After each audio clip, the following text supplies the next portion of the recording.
ziwa tele. Makofi mengi na vigelegele.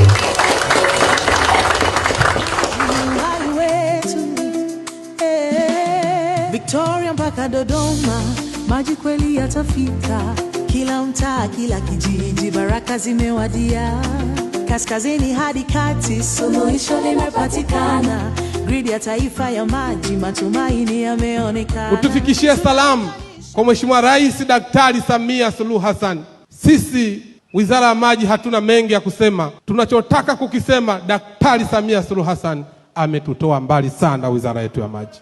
Nataka niwahakikishie, mimi Juma Aweso nikiwa na naibu waziri kaka yangu Injinia Kundo, katibu mkuu wa Wizara ya Maji, naibu katibu mkuu wa Wizara ya Maji, management ya Wizara ya Maji na watendaji wa Wizara ya Maji, hatutokuwa kikwazo kwa Watanzania waishio mijini na vijijini waweze kupata huduma ya maji safi na salama. Wanadi kusema waziri Aweso Chesi Singeli, waziri waonyeshe, we waonyeshe, we waonyeshe, we waonyeshe. Ni tamaa ya kila Mtanzania kuona kwamba mpango huu wa gridi ya maji ya taifa unafanikiwa, kwa sababu kufanikiwa kwake ndiko kuondokana na tatizo la maji katika nchi yetu. Lakini vile vile tunawashajihisha ndugu zetu wa Wizara ya Maji kuhakikisha kwamba ufungaji wa mita katika maeneo mbalimbali kwenye matumizi ya maji yetu unafanikiwa, ili kwanza kuepusha upotevu wa maji, lakini kufanya pia watu wanaotumia maji wawajibike kwa matumizi ya maji walionayo. Lakini ni muhimu vile vile kubuni vyanzo vipya vya mapato ili kukuza sekta ya maji. Tusiendelee kutegemea chanzo cha aina moja katika kukuza sekta ya maji. Lazima tuwe na vyanzo vingi, vyanzo mbadala.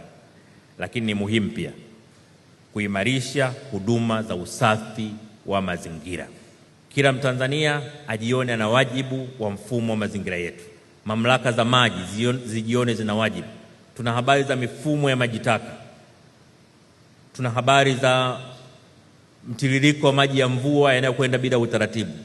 Huu utaratibu wa kujenga mabwawa ya kuzuia maji yote unatuelekeza huko, lakini mfumo wa maji taka na salama lazima ufanyiwe kazi vizuri zaidi, ili huko tunako kwenda tusije tukajilaumu tukakuta katika mfumo wa maji safi tunaoutegemea kote umechanganyika na maji yasiyo salama. Tunatoa wito kwa wizara zote, taasisi zote za serikali, taasisi za umma kujenga mtandao wa ushirikiano katika kuzikabili, kuzitatua na kuzirekebisha changamoto za maji, ili mwisho wa siku dhamira ya rais wetu ya kuwa na nchi ambayo imeondokana na changamoto za ukosefu wa maji, maji safi na salama iweze kufanikiwa.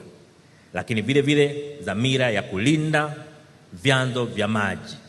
Nitoe wito kwa wadau wote wa maendeleo kuona kwamba tuna wajibu wa kipekee wa kuvilinda vyanzo vya maji katika nchi yetu, ili mpango wa serikali, mpango wa rais wetu wa kuondoa changamoto la maji uweze kufanikiwa. Lakini vile vile ili tuweze kurithisha kizazi kijacho nchi inayofaa kuishi.